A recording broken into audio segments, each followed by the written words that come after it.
왜 이번에 이렇게 많이 오르느냐에 대해서 여러 가지 분석이 많지만 간단하게 정리하면 저는 세 가지로 하고 싶어요. 첫 번째, 근본적인 이유는 이자율. 특히 미국 이자율이 안 내려오잖아요. 네. 그게 근본적인 이유 같고, 두 번째, 심리적으로는 그 이스라엘하고 이란이 싸웠던 이 문제 거 같고, 지정학적인 위험. 지정학적 문제. 네. 세 번째, 단기적으로는 한국은행이 배신한 거죠.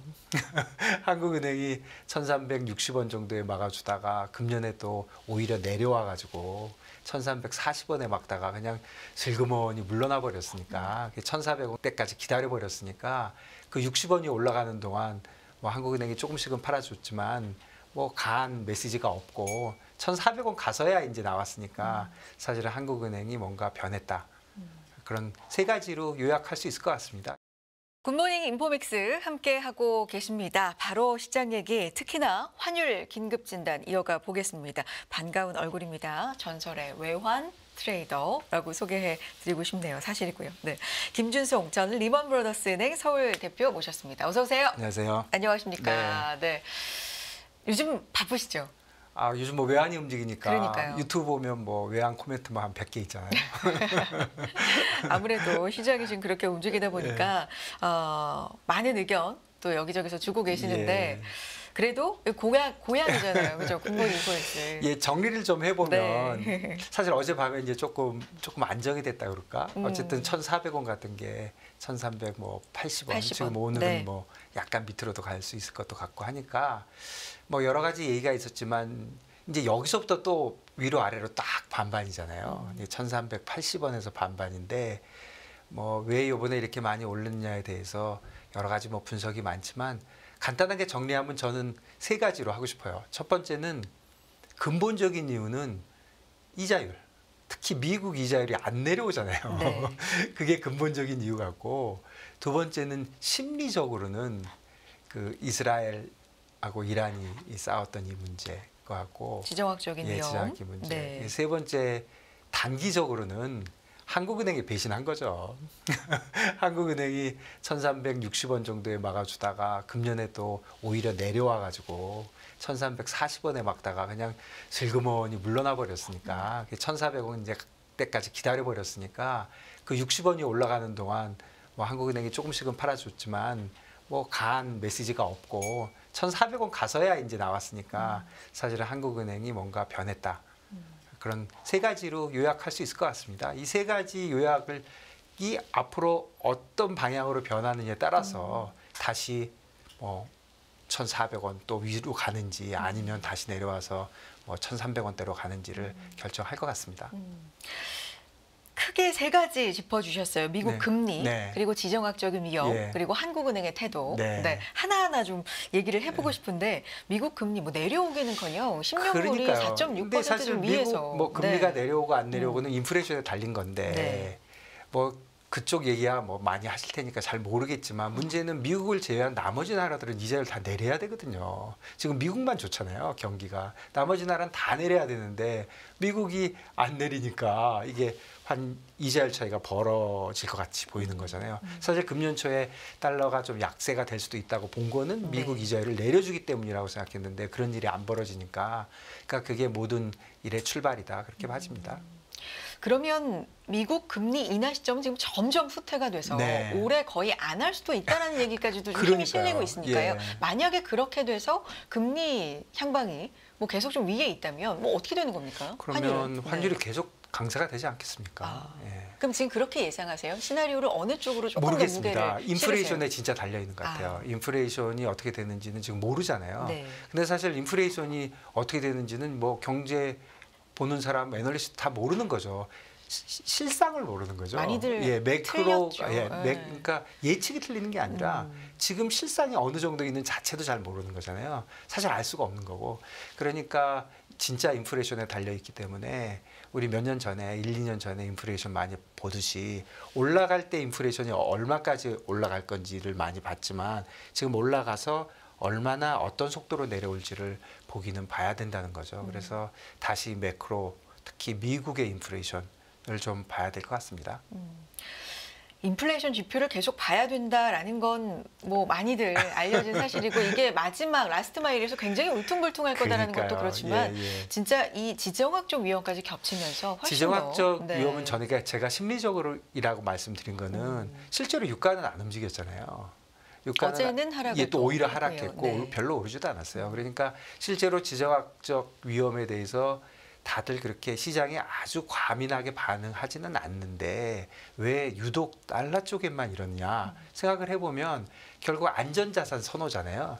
근데 이 안전자산이라는 게 요즘 많이 변했어요. 원래 안전자산 하면 뭐 생각나십니까? 금, 달러, 금, 네. 뭐 국채, 뭐 이런 거잖아요.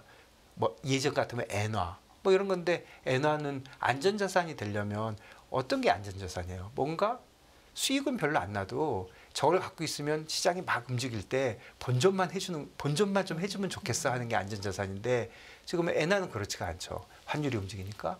그리고 뭐 채권은 이 모든 거의 시발이 이자율이잖아요. 그러니까 안전자산이라고 얘기가 굉장히 어려운 거죠. 그러니까 채권은 완전히 빠져버렸고 금은 사실 안전자산이지만 뭔가 그 인플레이션에 대한 해지, 뭐 그다음에 통화량, 뭐 CPI 이런 거하고 굉장히 비슷하거든요. 그러니까 조금 달라요. 그렇다고 보면 안전자산이 예전에는 좀 다양하게 있었는데 이제 달러밖에 없는 거예요. 그러다 보니까 안전자산이 달러에 굉장히 집중이 되고 그러다 보니까 심리적으로 야 진짜 이란하고 이스라엘에서 무슨 문제가 생기면 달러부터 확 움직이겠네. 그런 심리적 불안감이 뭐 계속적인 달러 수요를 좀 올린 것 같아요. 유가 같은 경우는 아직은 그 사태까지 안 갔고 네. 가서는 물론 안 되겠지만 호르무즈 해협이 어떻게 되느냐 네. 이 부분에 있어서의 긴장감이 굉장히 네. 극도로 높아졌었기 네. 때문에 좀 그 부분이 그렇죠. 움직인 그러니까 것도 같습니다. 유가가 실질적으로 지금 아주 특별한 이 사건에 대해서 시장이 어떻게 보느냐를 보여주는 것 같고 달러는 그거에 비해서 그렇게까지 디테일이 아니라 불안해졌잖아요. 한번 터질 수도 있잖아요. 사실 막말로. 그러면 터지면 제일 먼저 히트할 게 달러라고 생각하는 거죠. 그러니까 그런 불안감, 보험 심리 이런 게 뭐 깔려 있는 거죠. 그래서 그게 심리적인 이유가 조금 됐다 그런 생각이 됩니다. 제가 앞서서도 소개를 전설의 외환 트레이더라고 소개를 해드렸으니까 네. 이제 외환의 역사를 다 알고 계시고 머릿속에 이제 다 그때 어땠더라 다 예, 있으시잖아요. 이게 우리가 계속 이 시점에서 얘기하는 게 이제 1,400 물론 네, 장중이긴 네. 합니다만 1,400원 레벨 터치 네. 이게 역사상 네 번째다라는 얘기를 하기 네, 때문에 맞습니다. 그 과거의 세 번의 사례는 어땠는지 네. 지금과 비교하자면 뭐가 같고 뭐가 다른지도 피부로 뭐 다 아실 것 같아요. 글쎄요. 그 네 번이라는 게 다 아시겠지만 우리 뭐 그 IMF 때 네. 그다음에 2008년에 그 뭐 리만 관련된 그 사태 때 그리고 뭐 기억하시죠? 22년 10월에 그때 이제 금리가 레버랜드. 네. 금리가 뭐 난리가 나고 네. 달러 인덱스 114 갈 때 그때거든요. 그때하고 비교해 보면 글쎄요. 앞에 두 개는 우리나라가 거의 뭐 완전히 망하는 수준까지 갔던 거잖아요. 크레딧도 문제가 생기고 모든 게 굉장히 어려울 때고 지금은 그 정도까지의 위기는 아니라고 봐야죠. 그때까지 그 정도의 위기는 아닌 걸로 봐지고 그러면 그렇다면 그냥 쉽게 내려와야 되는 거 아니야? 이런 생각도 들지만 사실 꼭 그렇지 않은 게 조금 크게 보면은 지금 길게 얘기하셨으니까 예전하고 다른 게 뭐가 있습니까? 예전에는 환율을 보면 환율이 올라가면 그러니까 약세가 되면 숫자가 커지면 수출에 좋고 내려오면 뭐 물가에 좋다 이렇게 단순하게 생각했는데 지금 과연 올라가도 수출에 좋을까 하는 의심을 갖는 거잖아요. 그 기본적인 이유를 보면 저는 공급망 이슈라고 생각합니다. 예전에는 중국과 다 같이 이렇게 해가지고 수출도 하고 전 세계가 글로벌라이즈 돼 있어가지고 하니까 저게 좋아지면 우리가 수출하면 돈 많이 받겠네? 이렇게 생각을 했는데 이제는 다 블록화돼 있고 미국이 미국만 챙기고 중국은 중국만 챙기고 유럽은 유럽만 챙기니까 공급망 이슈가 문제가 되면서 그렇게 자유롭게 움직이지 않잖아요. 그렇다고 보면 좀 바뀌었죠. 그러니까 펀더멘털만 보면 예전보다 훨씬 좋긴 하지만 지금 그런 게 바뀌어 있기 때문에 사실 지금 1,380원인데 여기서부터 진짜 반반이거든요. 1,300원 가면 굉장히 별로 안 이상한 것 같은데 80원 더하면 얼마예요? 1,460원 가면 난리 난 것 같잖아요. 근데 사실은 반반이거든요. 사실은 반반이니까. 반반이라는 건 뭐 확률적으로. 확률적으로. 네. 예. 그러니까 1,300원 가는 게 하나도 안 이상하게 느끼신다면 1,460원 가는 것도 하나도 안 이상한 거죠. 지금 거기까지 와 있으니까. 그래서 앞으로의 그 움직임도 아까 얘기한 대로 가장 중요한 거는 근본적인 이유, 미국의 달러 금리가 어떻게 될 건지가 제일 관건인 것 같고요. 그게 계속적으로 높은 쪽으로 유지가 되고 세계에 있는 미국을 제외한 모든 나라는 경기 때문에 이자율을 낮출 수밖에 없는 그런 상황으로 간다면 달러가 계속적으로 강세가 되겠죠. 뭐 예를 들면 중국을 보세요. 중국 같은 경우는 뭐 이자율을 뭐 내려야 되지 않겠습니까? 경기가 너무 나쁘니까. 그러니까 중국은 지금 오히려 야 이자율만 내리는 게 아니라 환율도 그냥 절하시켜버릴까? 그런 생각하는 거잖아요. 진짜 그렇게 가면 그건 또 다른 진짜 시나리오거든요. 그러면 진짜 달러가 더 기본적으로 강세가 될 수 있는 근본적인 이유가 되기 때문에 지금 어쨌든 달러 이자율이 내려오고 전체적으로 인플레이션이 잡히고 이런 쪽으로 가지 않고 이런 상황, 인플레이션은 유지가 되고 미국은 그런 대로 괜찮고 나머지 나라들은 유럽, 중국, 뭐 우리나라 모든 이머징 마켓이 전부 괴롭고 이런 상황으로 간다면 달러가 쉽게 내려오겠습니까? 그리고 항상 시장이 맞는 거거든요. 시장이 여기까지 1,380원까지 올렸다는 거는 그만한 뒤에 그런 이유가 있는 거죠. 그래서 무조건 높으니까 1,400원 이상은 뭐 우리나라가 망할 때만 일어나는 일이야. 이렇게 생각하는 거는 조금 단순하게 생각하는 거다. 이렇게 생각이 듭니다. 이유 분석, 뭐 앞으로 어떻게 될지 분석 여기까지 이제 들었고 그렇다면 좀 더 야생의 감각으로 예. 지금 레벨대에서 사고팔고의 감각은 어떠세요? 어떻게 하고 싶으세요? 그러니까 일단 1,400원 되면 뭐 네. 형님들 팔아주셨으니까 그 말도 하고 체면도 있는데 우리나라 개입은 어떻게 하냐면 매일같이 팔지만 판다고 말은 못 하거든요. 그 환율 뭐 조작국 뭐 이런 거 걱정이 돼서. 그런데 파는 건 매일 팔았지만 지금 이제 말을 한 거잖아요. BOJ 같은 경우는 거의 팔고 있지 않고 말부터 하고 마지막에 행동을 보이는 거거든요. 그런데 일단 말을 했잖아요. 말도 하고 BOJ도 했고 또 페드 쪽도 약간 나도 그렇게 생각해 이 정도 해줬기 때문에 1,400원 가면 또 팔 겁니다. 근본적인 문제에 큰 변화가 있지 않으면. 그러니까 지금 같으면 뭐 오르면 팔겠다. 그런 게 일단 심리죠. 오르면 팔겠다. 그리고 내려오면 또 뭐 사겠다. 뭐 그런데 아무래도 지금 단기적으로 볼 때는 좀 오르면 파는 걸로 1,400원 이상은 못 가는 걸로 보고 만일에 1,400원이 올라서 1,400원 위에서 거래가 뭐 하루 이틀 되면 그게 1,400원 1원이든 2원이든 그러면 뭐 사야죠.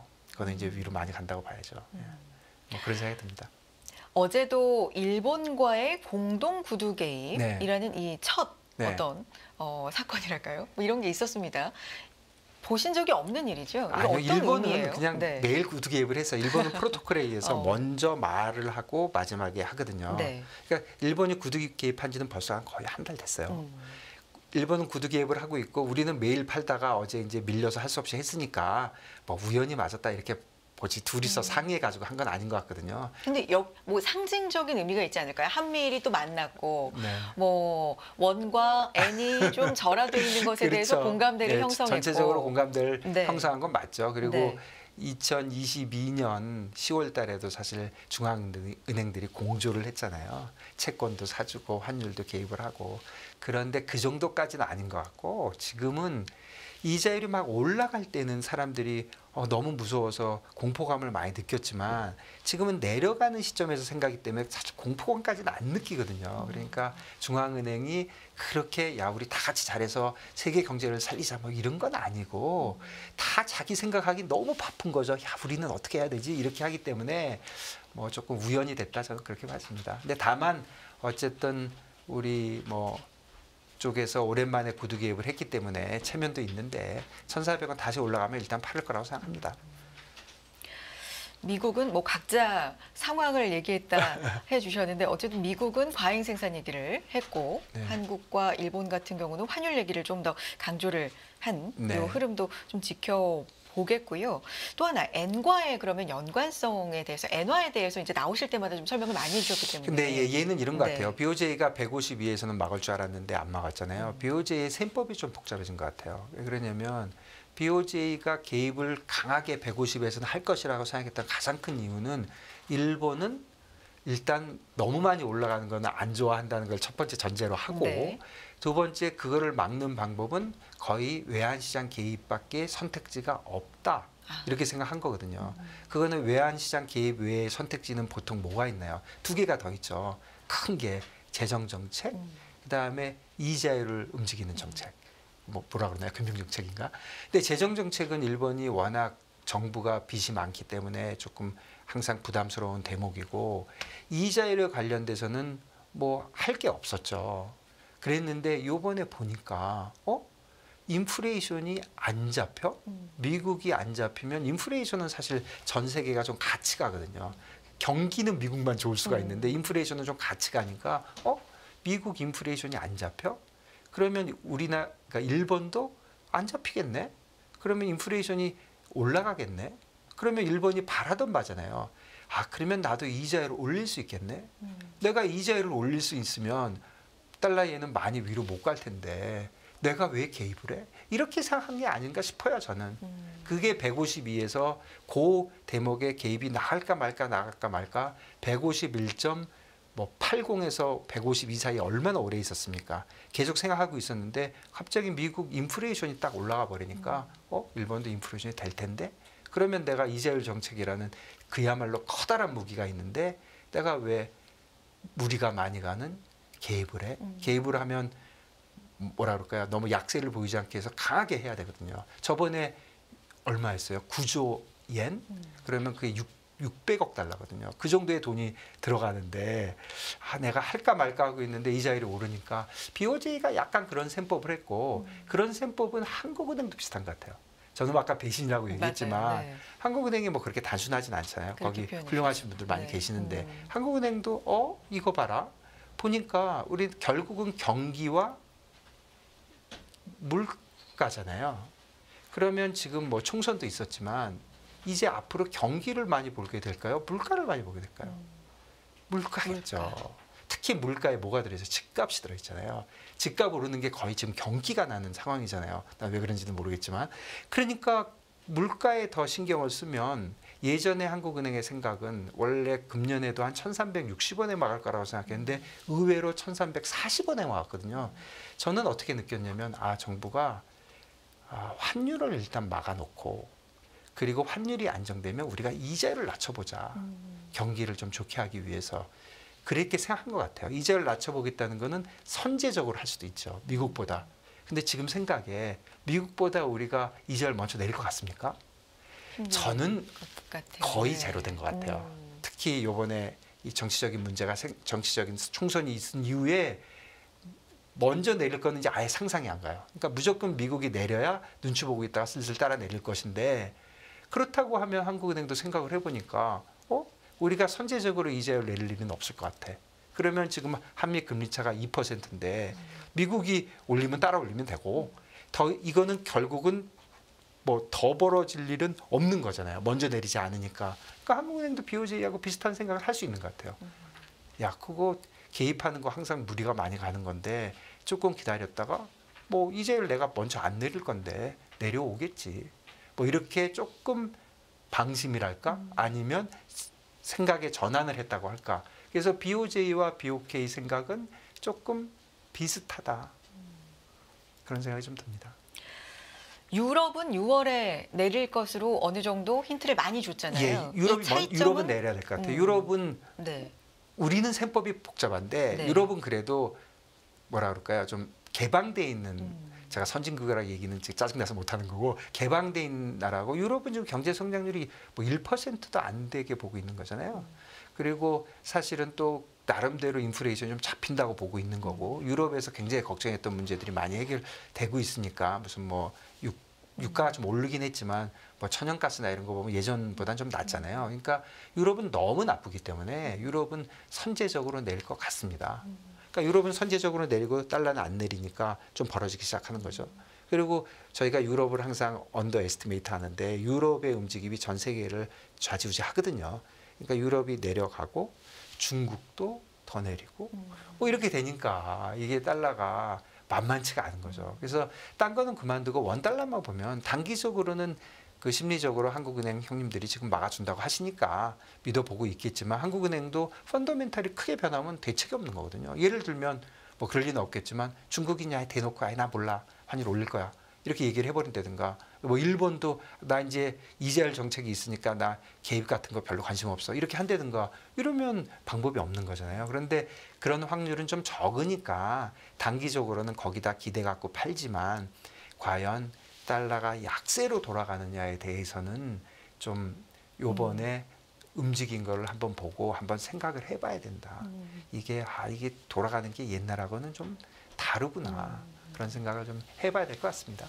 알겠습니다. 지금 이 환율과 관련돼서는 어떻게 미국도 네. 중국도 일본도 또 유럽도 우리도 생각을 깊이 있게 좀 여러 가지 다들 경우의 수를 생각이 하고 좀 있는 다르고 건지. 제가 정부 얘기를 많이 말씀드리는 거는 환율은 사실 어느 정도는 정부의 생각대로 할 수 있는 거잖아요. 이자율이나 주식보다는 좀 더 할 수 있는 거잖아요.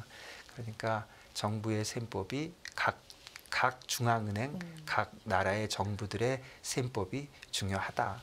그런 생각이 듭니다. 그리고 일제히 가고 있는 시절을 이제 좀 지나쳐서 네. 각자의 간다. 전략을 예, 좀 예, 다르게 예. 하고 있는 국면으로 이미 들어서지 않았나 뭐 이런 생각도 네. 좀 들고요.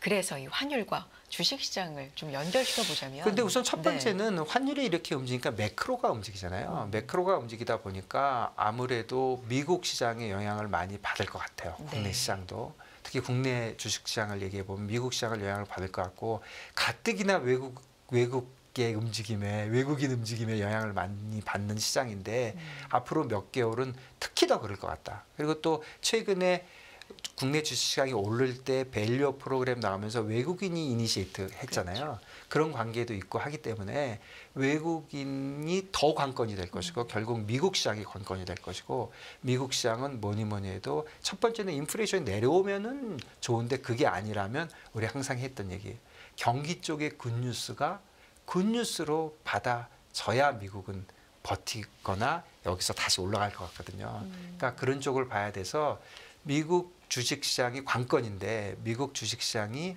이자율 쪽에 의해서 움직인 건지 실적이나 경기 때문에 움직인 건지에 따라서 국내 시장의 움직임은 좀 다를 것이다. 어쨌든 매크로가 그리고 다시 미국 시장이 크게 보이는 그런 시장이 오지 않았나 이렇게 생각이 듭니다. 지금 상황으로는 경기 쪽의 굿뉴스가 배드뉴스 쪽으로 작용을 하고 있는 게 지금으로서는 좀 네. 보이잖아요. 예를 네. 들면 소비가 워낙 너무 네. 좋게 지표가 나왔기 때문에 뭐 금리 인하에 네. 대한 우려 네. 뭐 이런 부분이 부각된다든지. 근데 이게 굿뉴스가 굿뉴스가 오롯이 굿뉴스가 되려면 되는, 뭐 여러 가지 생각을 할 수 네. 있지만 가장 대표적인 거는 다시 또 AI 같은 얘기가 나와주는 거죠. 기술력으로 해결하겠다. 이런 쪽으로 나오는 방법이 있겠죠. 뭐 세상 일 모르니까 무슨 일이 벌어진지 모르겠지만 AI가 좀 잠잠해지곤 했지만 다 반도체에만 집중을 네. 했지만 이게 사실은 실질적인 AI에 관련된 프로덕트가 나올 수 있잖아요. 그런 쪽으로 간다면 또 다른 국면이 있을 수 있겠지만 그런 쪽에 워낙 지지부진해져 버리면 야 그런 거죠. 굿뉴스가 배드뉴스 되면 뭐 주식이 어떻게 좋겠습니까? 예. 기대감이 워낙에 좀 눈높이가 높아져 있는 상황이니까 그게 부담스럽긴 해도 그렇습니다. 네. 그쪽이 그래도 희망을 가질 수 있는 쪽이다 이렇게 봐야 될 것 같습니다. 지금 악재가 산재해 있는 금융시장에서 어떻게 보면 인플레이션이 좀 다시금 네. 잡히는 흐름, 요 지표 그리고 그게 안 되면 뭔가 기술 쪽에서 기술 뭔가 쪽에서. 또 나오는 거. 그 정도가 아닌가 싶습니다. 알겠습니다. 실적도 좀 주목해 볼 필요가 있을 네. 것 같고요. 이 부분까지 얘기 듣겠습니다. 김준수 옹철 리먼브라더스은행 서울 대표님 함께 했습니다. 오늘 말씀 고맙습니다. 감사합니다.